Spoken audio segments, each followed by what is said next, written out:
আসসালামু আলাইকুম শেখ। আমার বাবা মারা গেছে রাহেমাহুল্লাহ। মা আছেন, এক বড় ভাই ও এক ছোট বোন আছে।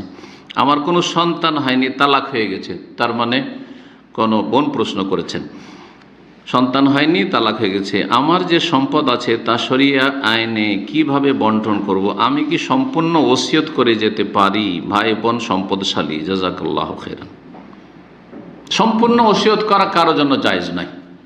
ওসিয়ত কাকে বলে? ওসিয়ত হচ্ছে এন্তেকালের পূর্ব মুহূর্তে ধন সম্পদ সম্পর্কে কোনো নির্দেশ করে যাওয়া বা বলে যাওয়া, কোনো কিছু বলে যাওয়া যে আমার টাকা পয়সা অমুককে এতটা দিয়ে দিও, অমুককে এতটা দিয়ে দিও, আমার জমি মাদ্রাসা এতটা দিও, মসজিদে এত দিও বা অমুককে এত দিও।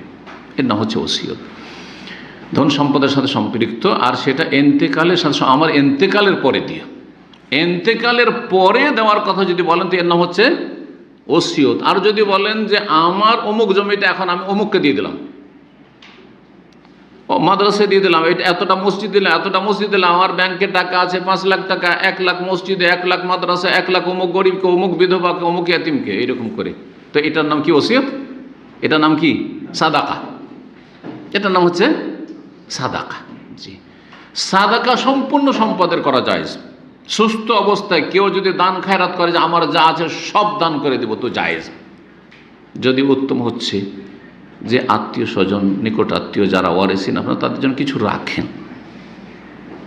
ছেলে মেয়েও নাই, বাপ মাও নাই, কেউ নাই ভাবছেন, আর সব আল্লাহর রাস্তায় দান করে, তারাও সচ্ছল আছে, সব আল্লাহর রাস্তায় দান করে, সুস্থ অবস্থায় দান করেন, তা জায়েজ। কিন্তু মৃত্যুর পূর্ব মুহূর্তে, মৃত্যুসজ্জা, একবারে সিরিয়াস রোগী, মরে যাবেন, মরমর অবস্থা, তখন যদি সব দান করেন, ওলামারা বলছেন না, এখানে জুলমের সম্ভাবনা আছে। মন খারাপ আপনার, কার ওপর অসন্তুষ্ট আছেন, ওদেরকে বঞ্চিত করতে চাইছেন, সেজন্য এখন সব দান করছেন। না হলে সুস্থ অবস্থায় কেন দান করেননি? যেন তখন করা চলবে না। ওসিয়তের আসল মাসলা জিজ্ঞেস করেছেন, ওসিয়ত সর্বর্ধে কতটা করতে পারবেন? 3 ভাগের 1 ভাগ। রাসূলুল্লাহ সহিহ বুখারী হাদিস, অন্যান্য হাদিসও রয়েছে, ওয়াসসুলুসু কাসীর, মানে আওসে বিসসুলুস, 3 ভাগের 1 ভাগ ওসিয়ত করো।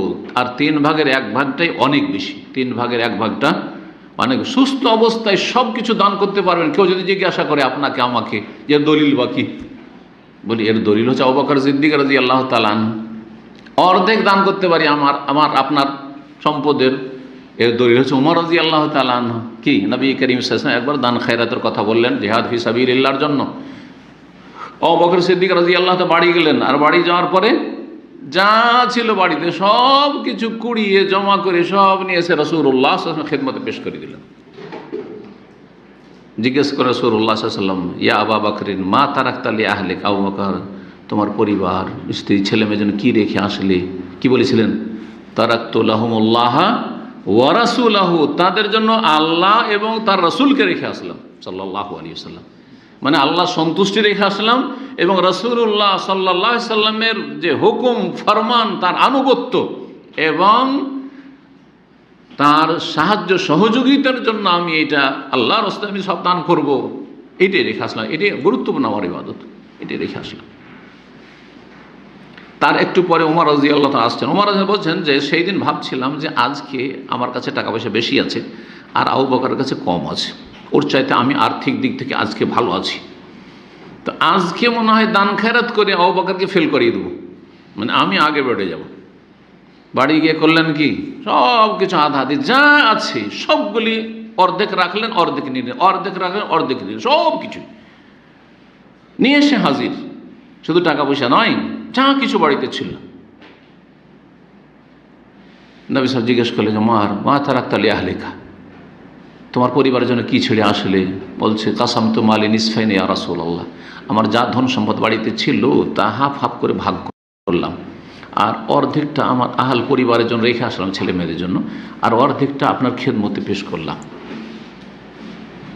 আবু বকর সিদ্দিক যে নিয়ে এসলেন পুরা ধন সম্পদ, তো ওটা পরে জিজ্ঞাসা করেছেন।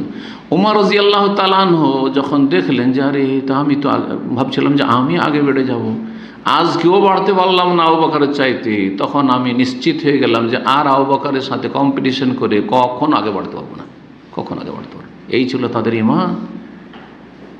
অর্ধেকই বলেন ক্ষমতা আছে, ইমানি বল আছে যে অর্ধেক দিতে পারবো, অর্ধেক লাগবে না, প্রতি মাসে 100 রিয়াল করে দেব, এইরকম লোক এখানে কয়জন হবে? মুসলিম সমাজে কয়জন হবেন? লাখ লাখ টাকা করে জাকাতই বেরোবে শুধু, সেই জাকাতটা দিলে তো দেশে গরিব থাকবে না।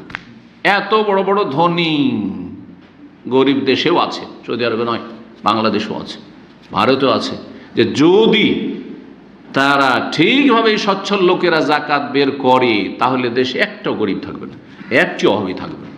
ঠিকভাবে জাকাতই দেয় না, আর জাকাত ঠিকভাবে দিলে ঠিক জায়গাতে সেটা পৌঁছে না, হকদারদের কাছে পৌঁছে না। কি বলছিলাম? ওসিয়ত করলে 3 ভাগের 1 ভাগ করবেন, কিন্তু দান খায়রাত করলে সুস্থ অবস্থায় সবই দান করে দিতে পারবেন। জি। আর বাকি কথা হলো যে আপনার ধন সম্পদ আপনার জীবদ্দশায় কেউ পাবেন, আপনার ইন্তেকালের পরে বা যে কোনো ব্যক্তির ইন্তেকালের পরেই তখন ওয়ারিসিনদের হক হয়ে যায়, তখন আর আপনার কোনো অধিকার থাকে না, আপনার মাল না। মারা গেলে আপনার আর টাকা পয়সা না, যারা উত্তরাধিকারী তাদের হয়ে যায়, আল্লাহ যেভাবে ভাগ করেছেন সেইভাবে তখন আপনার ভাই বোনেরা পাবে। জি।